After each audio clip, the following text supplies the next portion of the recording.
ಸಿನಿಟಾಕ್ ವೀಕ್ಷಕರಿಗೆ ನಮಸ್ಕಾರ. ಹೇಗಿದ್ದೀರಿ ಎಲ್ಲರೂ? ಇವತ್ತಿನ ವಿಡಿಯೋಗೆ ಸ್ವಾಗತ.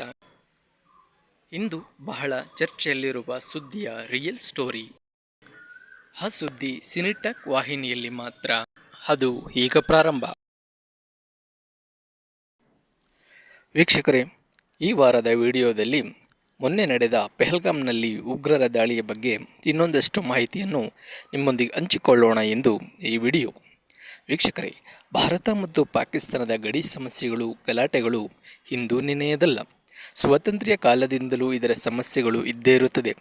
ಭಾರತ ಮತ್ತು ಪಾಕಿಸ್ತಾನದ ಬಗ್ಗೆ ಯಾವುದೇ ಸಂದರ್ಭದಲ್ಲೂ ಅದರ ವಿಷಯ ಬಂದಾಗ ನಮ್ಮ ಗಮನ ಕೇಂದ್ರೀಕೃತವಾಗುತ್ತದೆ. ಅದರಲ್ಲೂ ಇಂಡಿಯಾ ಪಾಕಿಸ್ತಾನ ಕ್ರಿಕೆಟ್ ಮ್ಯಾಚ್ ಇದ್ದಾಗಲಂತೂ ತುಸು ಹೆಚ್ಚೇ ಗಮನ. ಇತ್ತೀಚೆಗೆ ನಡೆದ ಘಟನೆಗಳನ್ನು ನೋಡಿದ ಭಾರತದ ಪ್ರಜೆಗಳಿಗಂತೂ ಪಾಕಿಸ್ತಾನದ ಮೇಲೆ ಕೋಪತಾಪ ಆವರಿಸಿಕೊಂಡಿದೆ. ಯಾವುದೇ ಒಂದು ಘಟನೆಗೆ ನಾವು ಪ್ರತಿಕ್ರಿಯಿಸುವ ಮುನ್ನ ಅದರ ಪೂರ್ವಪರವನ್ನು ತಿಳಿದುಕೊಳ್ಳುವುದು ಮುಖ್ಯ. ಮೊನ್ನೆ ನಡೆದ ಕಾಶ್ಮೀರದ ಪೆಹಲ್ಗಾಮ್ ಎನ್ನುವ ಸ್ಥಳದಲ್ಲಿ ಉಗ್ರರ ದಾಳಿ ಏನಾಯಿತು? ಅದಕ್ಕೆ ಸಂಬಂಧಪಟ್ಟಂತೆ ಇನ್ನೂ ಹೆಚ್ಚಿನ ವಿವರಗಳನ್ನು ವಿವರವಾಗಿ ತಿಳಿದುಕೊಳ್ಳೋಣ ಬನ್ನಿ. ಆ ವಿಚಾರವನ್ನು ತಿಳಿದುಕೊಳ್ಳುವ ಮುನ್ನ ನಮ್ಮ ಈ ಹೊಸ ನೂತನ ವಾಹಿನಿಯನ್ನು ಸಬ್ಸ್ಕ್ರೈಬ್ ಮಾಡಿ. ನರೇಂದ್ರ ಮೋದಿಯವರ ಸರ್ಕಾರ ಸಂವಿಧಾನದ ಆರ್ಟಿಕಲ್ 320 ವಿಧಿಯನ್ನು 2019 ಆಗಸ್ಟ್ 5ರಂದು ರದ್ದುಗೊಳಿಸಿತು. ಜಮ್ಮು ಮತ್ತು ಕಾಶ್ಮೀರಕ್ಕೆ ಇದ್ದಂಥ ವಿಶೇಷ ಸ್ಥಾನಮಾನಗಳನ್ನು ರದ್ದುಗೊಳಿಸಿ ಭಾರತದ ಎಲ್ಲ ರಾಜ್ಯಗಳಿಗೂ ಒಂದೇ ರೀತಿಯ ಮಾನದಂಡವೆಂದು ಸಾರಿತು. ಅಲ್ಲಿಂದ ಪ್ರವಾಸಿಗರ ಸಂಖ್ಯೆ ತುಸು ಹೆಚ್ಚಾಯಿತು. ಎಂದಿನಂತೆ ಅಂದು ಕೂಡ, ಅಂದರೆ 22 ಏಪ್ರಿಲ್ 2025 ಒಟ್ಟು 26 ಜನ ಕಾಶ್ಮೀರದ ಪೆಹಲ್ಗಾಮ್ಗೆ ಪ್ರವಾಸಿಗರು ಪ್ರವಾಸಕ್ಕೆಂದು ಹೋಗಿದ್ದರು. ಅದರಲ್ಲೂ ನವಜೋಡಿಗಳು ಹನಿಮೂನ್ಗೆಂದು ಹೋಗಿದ್ದರು.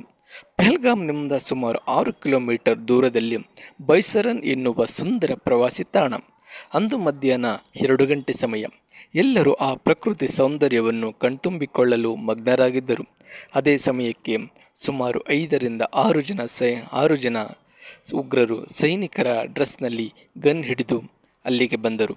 ಅದರಲ್ಲಿ ಒಬ್ಬ ಪ್ರವಾಸಿಗನ ಬಳಿ ಬಂದು, ನಿನ್ನ ಹೆಸರೇನು, ನಿನ್ನ ID ತೋರಿಸು ಎಂದೆಲ್ಲ ವಿಚಾರಿಸಿ, ನೀನು ಹಿಂದೂ ಅಥವಾ ಮುಸ್ಲಿಮ ಎಂದು ಕೇಳುತ್ತಾನೆ. ಆಗ ಆ ಪ್ರವಾಸಿ ನಾನು ಹಿಂದೂ ಎಂದು ಉತ್ತರಿಸಿದಾಗ ಆ ಸೈನಿಕನ ವೇಷ ಧರಿಸಿ ಬಂದಿದ್ದ ಉಗ್ರ ಆತನಿಗೆ ಬಹಳ ಹತ್ತಿರದಿಂದಲೇ ಗುಂಡಿಟ್ಟು ಕೊಲ್ಲುತ್ತಾನೆ. ಅಲ್ಲಿದ್ದ ಆ ಕ್ಷಣ ಪ್ರವಾಸಿಗರಿಗೆ ತಿಳಿಯುತ್ತದೆ, ಬಂದವರು ಸೈನಿಕರಲ್ಲ, ಉಗ್ರರು ಎಂದು. ಅಲ್ಲಿದ್ದ 2,000 ಜನರಿಂದ 5-6 ಉಗ್ರರನ್ನು ಮಟ್ಟ ಹಾಕಲು ಆಗಲಿಲ್ಲವೇ ಎಂದು ಅನಿಸಿದರೂ, ಉಗ್ರರ ಕೈಯಲ್ಲಿ ಬಂದೂಕುಗಳು ಇದ್ದವಲ್ಲ, ಎಂಥ ಪೈಲ್ವಾನಾದರೂ ಆ ಕ್ಷಣ ಭಯ ಗಾಬರಿಗೆ ಒಳಗಾಗಿ ಧೈರ್ಯ ತೋರುವುದು ಕಷ್ಟ ಸಾಧ್ಯ.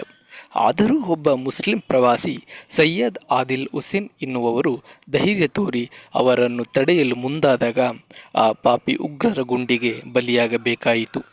ನಾವೆಲ್ಲ ಸಿನಿಮಾಗಳಲ್ಲಿ ನೋಡುವಂತೆ ಅಲ್ಲಿನ ಪೊಲೀಸ್ನವರು ಎಲ್ಲ ಮುಗಿದಾಗ ಕೊನೆಯಲ್ಲಿ ಬರುತ್ತಾರೆ. ಅಷ್ಟರಲ್ಲಿ ಉಗ್ರರು ರಕ್ತ ದೋಕುಳಿಯನ್ನು ನಡೆಸಿ ಹೋಗಿರುತ್ತಾರೆ. ಈ ಸಂದರ್ಭದಲ್ಲಿ ಒಂದು ಸಾಮಾನ್ಯ ಪ್ರಶ್ನೆಯೊಂದು ಮೂಡುತ್ತದೆ. ಆ ಸಂದರ್ಭದಲ್ಲಿ ಯಾಕೆ ಅಲ್ಲಿ ಸೆಕ್ಯೂರಿಟಿ ಯಾರು ಇರಲಿಲ್ಲ ಎನ್ನುವಂಥ ಪ್ರಶ್ನೆ ಸಹಜವಾಗಿ ಮೂಡುತ್ತದೆ. ಇದರ ಹೊಣೆ ಯಾರದ್ದು? ಸರ್ಕಾರದ್ದು ತಾನೆ. ಸರ್ಕಾರ ಎಡವಿದ್ದಲ್ಲಿ ಹೇಗೆ ಎಂದೆಲ್ಲ ಆಮೇಲೆ ನೋಡೋಣ. ಮುಂದುವರೆದು ಆ ಪ್ರವಾಸಿಗರ ಆಗಿನ ಸ್ಥಿತಿಯನ್ನು ನೋಡೋಣ.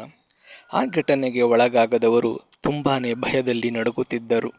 ಸ್ಥಳೀಯ ಮುಸ್ಲಿಮರು ತಮ್ಮ ಕುದುರೆ, ಕತ್ತೆ ಅಷ್ಟೇ ಯಾಕೆ ತಮ್ಮ ಬೆನ್ನ ಮೇಲೆಯೇ ಹೊತ್ತು ಉಳಿದವರನ್ನು ರಕ್ಷಿಸುವ ಕಾರ್ಯಕ್ಕೆ ಮುಂದಾಗುತ್ತಿದ್ದರು. ಅಲ್ಲಿನ ಸ್ಥಳೀಯರು ಹೇಳುವ ಪ್ರಕಾರ ಯಾರೂ ಇಲ್ಲಿ ಸೆಕ್ಯೂರಿಟಿಗಳು ಯಾರೂ ಇಲ್ಲ. ವೀಕ್ಷಕರೇ, ನಿಮ್ಮ ಗಮನದಲ್ಲಿರಲಿ, ಅತಿ ಹೆಚ್ಚು ಆರ್ಮಿ ಮತ್ತು CRPF ಫೋರ್ಸ್ ಇರುವುದು ಕೂಡ ಜಮ್ಮು ಕಾಶ್ಮೀರದಲ್ಲೇ. ಯಾಕೆಂದರೆ ಸರಳ ಉತ್ತರ, ಉಗ್ರರು ಹೇಗಾದರೂ ನುಸುಳಿ ಬರಲು ಹತ್ತಿರದ ಜಾಗವೆಂದು. ವೀಕ್ಷಕರೇ, ನಮ್ಮಲ್ಲಿ ಮುಂದಿನ 3 ದಿನಗಳಲ್ಲೋ ಅಥವಾ 4 ದಿನಗಳಲ್ಲೋ ಮಳೆ ಬೀಳುವ ಸಾಧ್ಯತೆ ಇರುತ್ತದೆ ಎಂದು ಹೇಳುವ ಹವಾಮಾನ ಇಲಾಖೆ ಇದೆ. ಅದರಂತೆ ದೇಶಗಳ ಲೆವೆಲ್ನಲ್ಲೂ ಇಂಟೆಲಿಜೆಂಟ್ ಎಂಬ 4 ಸಂಸ್ಥೆಗಳಿವೆ. ಅವುಗಳೆಂದರೆ RAM, DIN, DRI ಮತ್ತು NIA.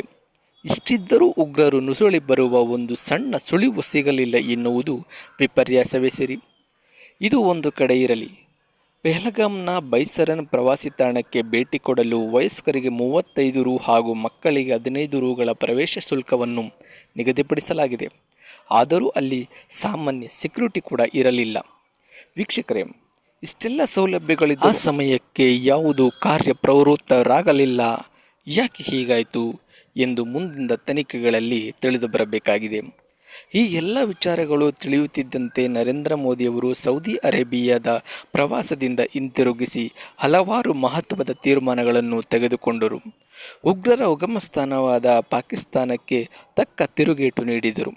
ಕೇಂದ್ರದ ಹೋಮ್ ಮಿನಿಸ್ಟರ್ ಅಮಿತ್ ಶಾ ರವರು ಆ ಸ್ಥಳಕ್ಕೆ ಭೇಟಿ ನೀಡಿ ಪರಿಶೀಲಿಸಿದರು. ಸರ್ವ ಪಕ್ಷಗಳ ಸಭೆ ಕರೆದು ಮುಂದಿನ ಬೆಳವಣಿಗೆಗಳ ಬಗ್ಗೆ ಕುರಿತು ಚರ್ಚಿಸಿದರು. ನಮ್ಮ ಪ್ರಧಾನಿ ನರೇಂದ್ರ ಮೋದಿಯವರು ನಮ್ಮ 3 ಮುಖ್ಯ ಸೇನೆಯ ಮುಖ್ಯಸ್ಥರನ್ನು ಕರೆದು ಮುಂದಿನ ಪಾಕಿಸ್ತಾನಕ್ಕೆ ತಕ್ಕ ಪಾಠ ಕಲಿಸಲು ಬಹಳ ವಿಸ್ತಾರವಾಗಿ ಚರ್ಚಿಸಿದರು. ಈ ಸಭೆಯಲ್ಲಿ ಸೇನೆಗೆ ಸರ್ವ ಸ್ವಾತಂತ್ರ್ಯ ನೀಡಿದ್ದಾರೆ.